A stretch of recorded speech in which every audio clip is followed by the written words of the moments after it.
Can you tell us about conscious consumerism? These liberal boycotts are always an embarrassing failure. We're going to boycott the boycotters. You need to be both a political activist and a consumer activist.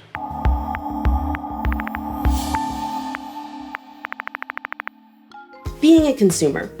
It's one of the few things that we all have in common, and it does have its perks. Consumerism is how we got smartphones, guns, smartphones that look like guns, guns that look like smartphones, and YouTube videos of people shooting smartphones with guns.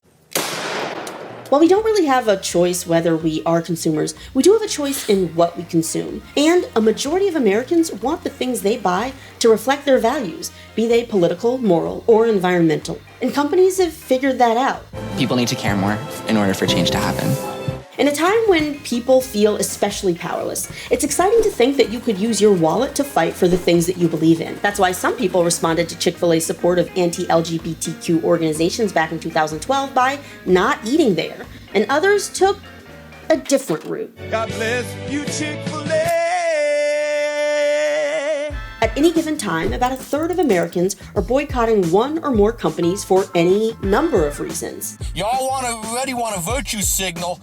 Let's call it boycott all sports. McDonald's breakfast, y'all suck. I'm not boycotting y'all. I have to eat this. Don't ever go to fucking Mattress Firm because they'll fucking kidnap you. I'm not fucking joking. If you want to get the attention of our corporate overlords, you could do what Dave Chappelle did when he called on his fans to boycott him. If you ever liked me, if you ever think there was anything worthwhile about me, I'm begging you, boycott me. Chappelle was upset that Viacom was making money by licensing The Chappelle Show, something he doesn't get paid for. And sure enough, his self-boycott got Netflix and HBO Max to stop airing the show. But very few of us have a platform as big as Dave Chappelle's, and even fewer of us are Dave Chappelle.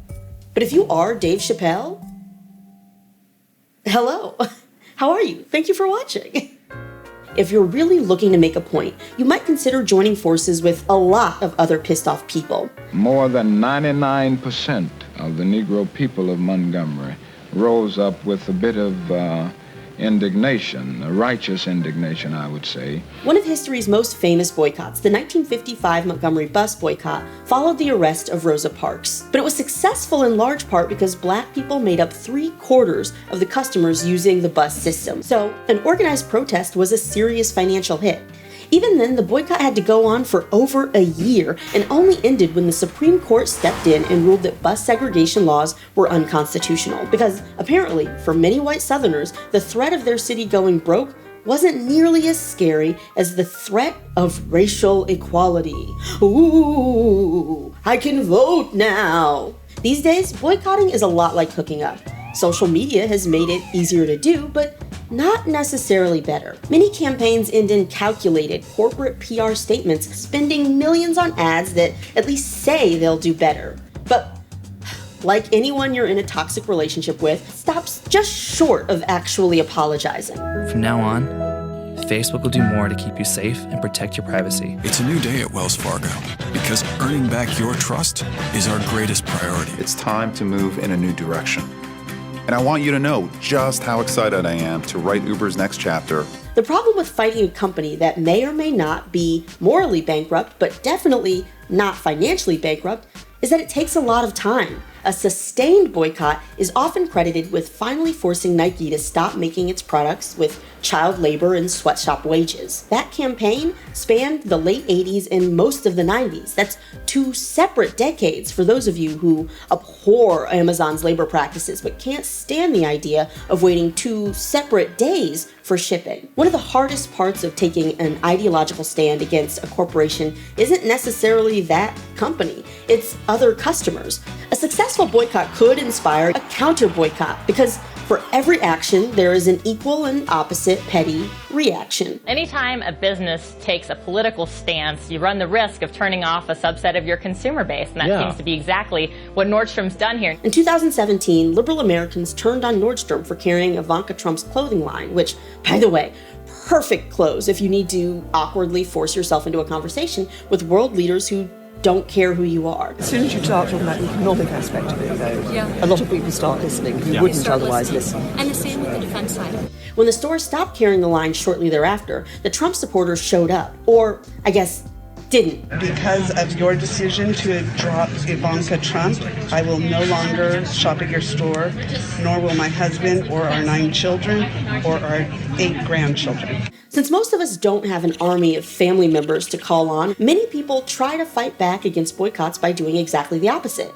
Buying things, also known as a boycott, not to be confused with a boycott, which of course means sleeping on a cot twice a week and every other week. It's a scheduling nightmare.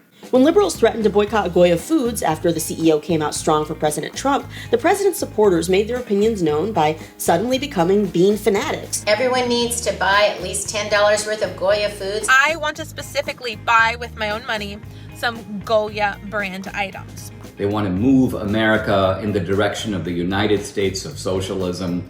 We need to stop them. Buy Goya. We all know there's no better way to own the libs than consuming so much fiber that your tummy hurts. But at least buying beans gets you beans. A go-to protest for people angry at a company's politics has become destroying things they already own, or as I like to call it, looting yourself. Here's what you do if you own any razors from the man-hating company known as Gillette. Pick them up, open the garbage can, throw it in there. It's a gesture that certainly expresses one's emotions, but overlooks that pesky detail that the company already has your money. Amazingly, you can support a company for reasons other than showing your enemies what's up. There are now apps that allow you to scan a product code and see if the company that made it aligns with the values and causes that are important to you.